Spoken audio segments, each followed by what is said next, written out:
Cousin, written by Jasmine Lugo. My roommate had a cousin of hers staying over. She seemed nice, kind of quiet though. She tended to keep in her room. We invited her to dinner one time, too, but she declined. I tried to ask my roommate about her, but she didn't want to say much. So I decided to deal with it until my roommate had to leave for a few days for work. I felt awkward being left with her cousin. I wanted to be friendly, but it was nearly impossible when the other person was always hiding. I would get up early for work and she was still in her room. I would get home and she was still in her room. I was beginning to get creeped out. After the third day, I walked over to the room to invite her to dinner and a movie. Kind of a girls' night out. She would not answer. I even tried to turn the knob, but it was locked. Was she afraid of me, I thought? I tried to call my roommate, but I got her voicemail. I let it go for the night and decided I would call my roommate first thing in the morning. When I got up, I grabbed my cell phone to see if my roommate might have called, but no messages. I was becoming annoyed. I did my routine for the morning, and then while eating breakfast, I called my roommate. Again, it went to voicemail. I left her a message telling her to call me back.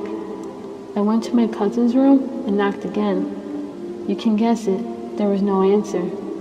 I was becoming worried. What if something happened to her? I dialed my roommate again. This time, I got the voicemail box's full message. I had to search for my roommate's parents' number, I thought. I looked through all my drawers, shuffled through papers when I finally found the number. I dialed the number in my phone and an older woman answered. I told her who I was and that her daughter was my roommate.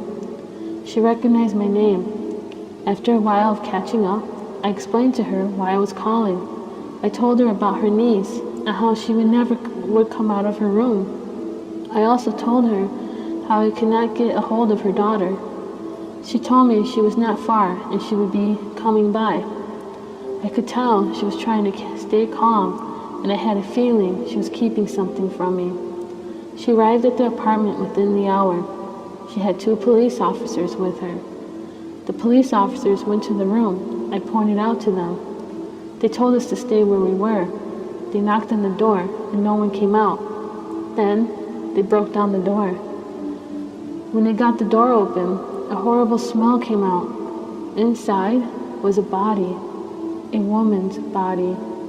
Our roommate's mother almost fainted. They had us identify the body at the morgue. It was my roommate.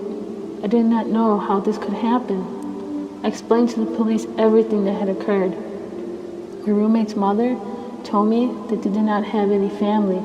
Both her husband and her were only children. I was terrified when she told me this. The police said the woman who my roommate claimed as her cousin had been an employee at the roommate's job. People said that she tried to help the girl who was an outcast. It turns out the girl was psychotic.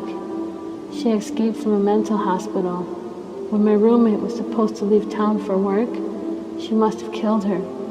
Their suspicions were she had become obsessed with my roommate, and that led her to killing. Months later, they found the girl. She was wearing my roommate's clothes. She even looked like my roommate in court. She smiled at me and told me, "Don't worry, I'll be coming home soon."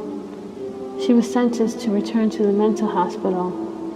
To this day, I get letters from her telling me she'll be back and can't wait till we go to dinner. I'm moving now again. This will be my 3rd time. I left everything behind in the original apartment. Could not look at that apartment the same. I still can't figure out how she knows where I'm at. I hope she doesn't find me again.